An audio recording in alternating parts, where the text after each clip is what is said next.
Magic Treehouse, Book Number 35, Camp Time in California. Written by Mary Pope Osborne. Chapter 5, Lost in the Wild. Lost in the wild, thought Jack. All right, Jack and Danny, said John of the Mountains. Our forest rangers will prepare the pack mules for you. Thanks, said Annie. That sounds like fun. Charlie, John called to one of the men in blue overalls. You and Archie make room on our pack mules for our nature artists. Yes, sir, said Charlie. The gray mules were smaller than the horses. They had long ears, thick heads, and skinny legs. Both had pack saddles with bulky side bundles. The rangers shifted the cargo forward to make room for Jack and Danny. Climb on, partners, said Charlie. With the rangers' help, Jack and Danny mounted the two mules. They sat on the back of the saddles with the bundles pushed to the front. They clutched the straps that held everything together. Be careful. A mule will always try to make a fool of you, said Charlie. Then he walked off. Not this one, said Annie. I love your bunny ears, she said to her mule. I'll call you Petey for Peter Rabbit. She turned to Jack. You could name yours Benny for Benjamin Bunny. Not going to happen, Jack said dryly. All set? The cowboy boomed from the front of the line. On through the wild. Remember, our aim is to steer clear of all civilization. As Jack's mule plodded at the end of the line, Jack bumped up and down. With no way to guide his mule, he felt out of control. The group left the dirt trail. Soon they were slowly climbing up a rocky path. Hey, John of the Mountains, Annie called out to John, who was riding in front of her. What's the name of the cowboy with the mustache? John looked over his shoulder. You don't recognize him? He asked. Nope, said Annie. John smiled. His name is Teddy, he said. Oh, wow, said Annie. We once had a great friend named Teddy. He was a dog. John laughed. Good. Think of this Teddy as a friend, too, he said. But call him Sir. Sir? Okay. But what does a Sir do? Asked Annie. Many things, said John. Years ago, he was commander of the Rough Riders in the Spanish-American War. Who are the Rough Riders? Jack called. You might call them volunteer cowboy soldiers, said John. Cool, said Annie. Whoa, Jack said to his mule. At the moment, he was having a rough ride himself. His mule was skittish. It kept veering to the right or the left. Soon Jack and the mule were trailing far behind. Jack was embarrassed that he couldn't keep up with Annie and the others. Suddenly a rabbit dashed across the trail. Jack's mule lurched off the rocky path. Jack let go of the strap. He lost his balance and fell to the ground. Annie turned to look. Stop, everyone, she shouted. Jack fell off his mule. All the riders came to a halt. Teddy rode back to Jack. While his mule munched on a shrub, Jack stood up and brushed himself off. He felt his face turn red. He wanted to disappear. Are you all right? Teddy boomed. Did he throw you? No, sir, it was my fault, said Jack. I made a mistake and I lost my balance. Oh, don't worry about it, son, said Teddy. The person who never makes a mistake is the one who never tries anything. Yes, sir, said Jack. Be positive, Jack, said Teddy. Talk to yourself. Say, I can ride this mule. If you believe that, you're halfway there. Teddy flashed a grin. I personally know that you can succeed at this, Jack. The cowboy tipped his hat. Then he rode back to the head of the line. Jack took a deep breath. He wanted to measure up to Teddy's belief in him. I can do this, he mumbled to himself. I can totally ride a mule. Jack climbed back onto his mule. He talked in a whisper to himself. I can ride a mule. I can do this. I can keep up. I can do this. The mule seemed to hear Jack's words. Soon it was keeping a steady pace behind the others. Teddy looked back and waved his hat at Jack. Good work, Jack, he called. Jack waved and smiled. As he bumped along on his mule, he no longer felt worried.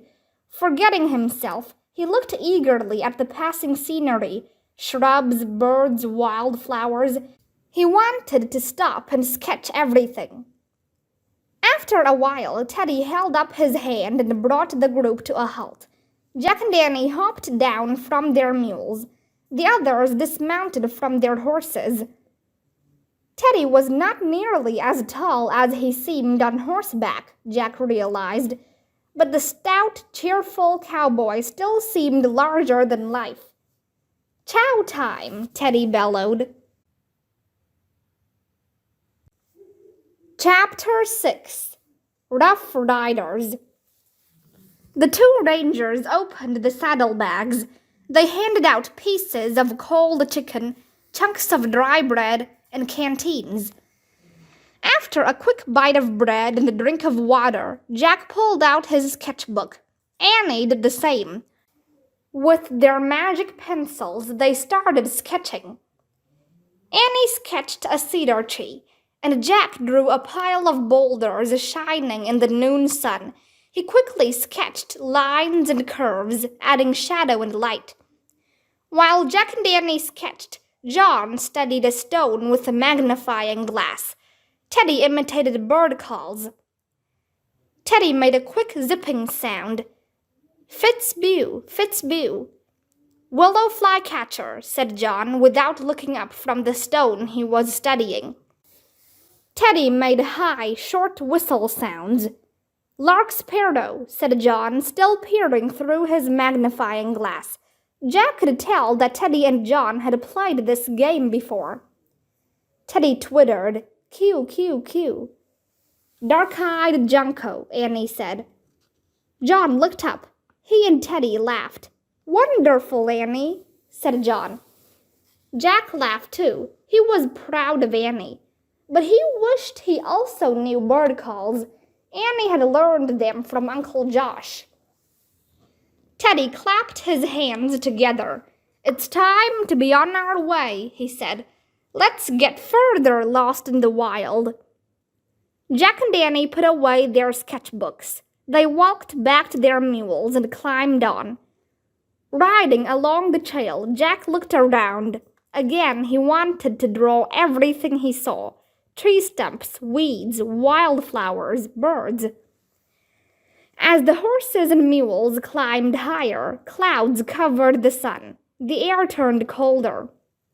To Jack's surprise, snowflakes began falling. The wind began to blow. Soon the whole sky was dark gray. Oh man, whispered Jack. His teeth chattered. The wind from the sudden snowstorm blew harder, until Jack could hardly see. He shivered and wished they could find shelter. The riders kept going. Their mules and horses plodded up a snow-covered trail. Jack's face was freezing in the blinding white mist.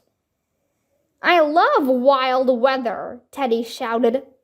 I agree. There's nothing more fun, shouted John of the Mountains. Are they joking? Thought Jack. He couldn't feel his hands anymore. His fingers were as stiff and frozen as icicles. You kids okay back there? Teddy called to Jack and Danny.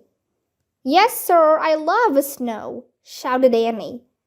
Life's a grand adventure, isn't it? Called Teddy. Yes, sir, Jack shouted. But to himself he whispered, This is the worst. We're freezing to death. We're lost. We're tired. Just before Jack lost all hope, the weather changed again. The snow stopped falling. The wind stopped blowing. The sun broke through the clouds. The sky turned from gray to blue. Jack heard laughter from John of the Mountains. "I promised you wild weather, sir," he called to Teddy. "Did I not deliver?" "Indeed you did, my friend. Thank you," shouted Teddy. "Glacier Point soon, and camp time." After a short ride, the horses and mules came to a halt on a flat part of the trail. The ground ahead was bordered by pine trees. Teddy and John jumped down from their horses. The two men climbed some boulders and disappeared over the top of a ledge. Jack and Annie hopped off their mules. Annie pulled out her sketchbook. "Let's draw," she said to Jack. "You go ahead. I need to rest a minute," he said. Annie sat on a rock and began sketching the pine trees. Charlie gathered branches to make a fire. Archie tended to the animals. Jack sat alone. He was sore from the mule ride. His hands and face still hurt from the freezing snow. Annie is always so strong and happy and confident, he thought. Why wasn't he more like her? Why wasn't he more like Teddy and John and Charlie and Archie? What was wrong with him? "Jack, Annie," John called from above. "Come see the view from the overlook." Annie stopped sketching the pines and leaped to her feet. "Let's go," Annie said. "No, you go ahead. Look at the view without me," said Jack. "Really? Oh, please come," Annie said. "I want you to see it too." Jack sighed. "Okay," he said. He dragged himself up from the ground and followed Annie. They scrambled over the boulders to the overlook. "Wow," said Annie. Jack gasped. It was the greatest view he'd ever seen. A deep valley was bordered by rock formations as high as mountains. A roaring waterfall plunged down a sheer rock wall. The massive rocks and water were shimmering in the golden light of the Yosemite sunset. Teddy was gazing through binoculars at a vast open space. "Winter snows are melting everywhere," said John. "Everything is alive. Waters flow, fish swim, birds fly." "Bully for spring," said Teddy. The others laughed. Jack laughed too.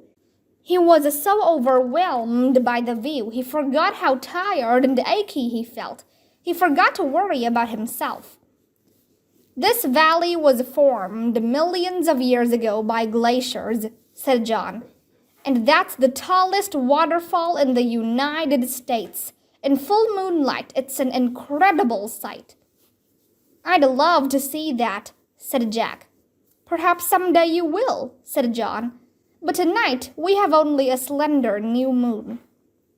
Slowly the sun slipped behind the high rocks and the waterfall.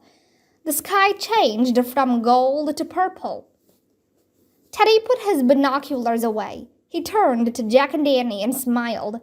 "You are both true rough riders today," he said, "weathering the snowstorm on the back of your mules, never complaining, never stopping. Life is a grand adventure, is it not?" "Yes, sir," said Annie. "Yes, sir," said Jack. "It is." And this time he meant it.